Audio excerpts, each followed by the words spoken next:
The bulk of my career has been focused on this question of like, how did evolution produce all the magic that we see on the planet, including the human brain? And could we create algorithms that replicate that, that we could run and they would innovate forever and they would produce amazing innovations for as long as we run them. And they could even ultimately produce something as smart as the human brain or smarter. And that kind of is where I transition from open-ended algorithms into what I call AI generating algorithms, which is basically trying to use those same ideas to generate AGI. I think basically all definitions of AGI are wrong and some are useful. Kind of like flavors of many different definitions. And so I never just pick one. But I'll share some of my thoughts. So the first thing is roughly what I mean by AGI is human level AI. So systems that kind of like a human are pretty good on a huge number of topics. That's kind of the general part. They're not just like AlphaFold or AlphaGo. They can roughly do the huge number of different topics and be generally competent at all of them. But the more that you start to poke at that definition, the more you can ask questions like, okay, what does it mean to be human level at a huge number of topics? Are we talking about one human or are we talking about all of humanity? I think it's actually probably too high of a bar to say all of humanity. Because when we originally go back to the foundations of like Turing and we say, hey, could you make something that is as impressive as a human mind in a computer, which was the original idea? Well, the bar wasn't human civilization. The bar was like, could I make something that's as impressive as, say, Sophia or Jeff or even Turing himself? And so I think a pretty good bar for AGI is an AI that seems roughly as equivalent as like a typical human. Now you could say, what does typical mean? You know, what's a typical human? Who knows? I don't want to quibble too much. But I think that's a pretty fair definition. I think if you had an AI system that was at that level, then I think it'd be fair to say that's AGI. Another definition I like, if you want to be really like, give me something I could measure. I like the idea of saying, hey, AGI is something that can basically do the stuff that humans do, right? But then there's all sorts of weird things that humans do that, you might not even want to train a system to do. And so like maybe a more fair definition is like AGI is when a system can do the majority of work that humans were paid to do in 2020.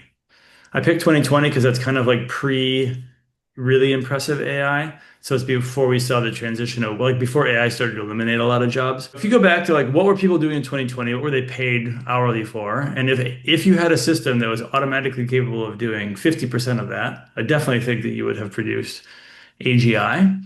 But you wouldn't be all the way to the level of doing all things that all humans do, which for some people, that's what they mean. But at the very end of the day, I don't really think the definition matters that much because all of these things are important, right? They're like different levels of advancements that are going to substantially affect society and come with safety risks and scientific challenges and whatever. And like one single monolithic definition is not really going to serve our needs, I think. Nobody does continual learning. They do this version by version by version, very safe thing. What's the cost of that? Well, obviously, we don't want a system that makes the same mistakes tomorrow that it did today. We prefer something that could learn. But also, if we really are ambitious with our goals, we want a system that will learn more and more and more each day, much as a human, but be able to do that at a greater scale, to make new scientific discoveries, new mathematical proofs, etc., and kind of learn forever. And so that gets back to your question of open-endedness. What we really want is a system that could generate new learning challenges for itself, learn, like spend a while, figure out how to solve those challenges, and then that new knowledge allows it to go tackle the next problem, the next problem, the next problem, forever in every dimension that's interesting. That's truly the promise of an open-ended algorithm, this thing that I've been working on with my colleagues for like 20 years now. And that specifically is an AI generating algorithm. That was the big proposal I put in my 2019 paper. Generate the problems, learn on them, that then allows you to generate the next set of problems, get better at learning, etc., all forever. I don't know, like, does it make sense to speculate how, like, the timeline, how you think would take us to get to the like real progress in continuous learning? It is possible to produce AGI without solving this problem. Like I do think like version by version, like GPT-10 will almost certainly be AGI, and it doesn't necessarily have had to have solved this problem. It might, have solved this problem, but I can envision a world in which you get really far without yet solving this problem. I also have a feeling that as we get better and better AI, all of this stuff feeds back in on itself. And increasingly, the AI is searching for better algorithms. Like we have this paper called the AI Scientist, where an AI system literally comes up with its own machine learning ideas. It codes up the experiments. It comes up with its own experimental plan first, then it codes up those experiments, it runs those experiments, it analyzes the data, it reflects on whether that data support or deny, just confirm its hypotheses, it writes the whole paper.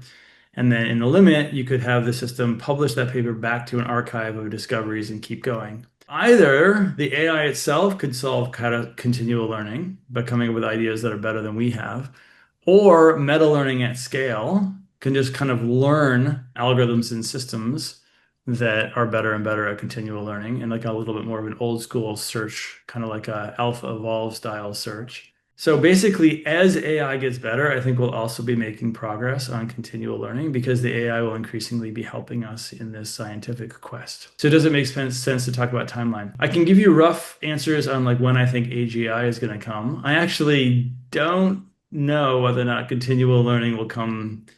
I suspect continual learning will probably come after at least a weak definition of AGI. I think to get the full open-endedness AI generating algorithms thing, you probably need a healthy dose of continual learning, but even that's not guaranteed.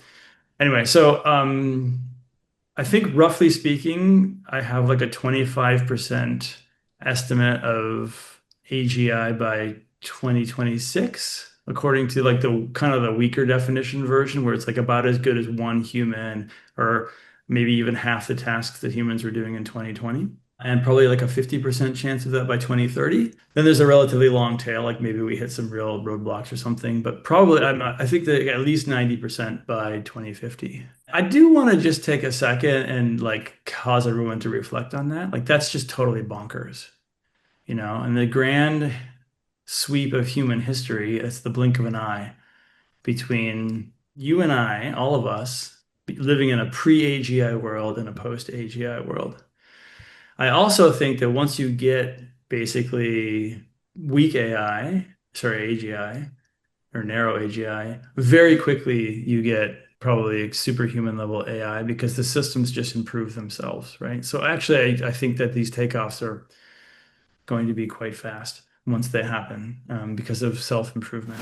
Okay, if we talk about countries, do you think which countries like most likely will come up with first AGI in your opinion? I think the leading players right now are DeepMind, Google DeepMind, and OpenAI. And if you want to call that a US thing or a UK US thing, for Google DeepMind, and then obviously OpenAI is a US company. Right now, they're in the lead. I don't know to what extent China is catching up, and my guess is that there are secret efforts there that we don't fully know about.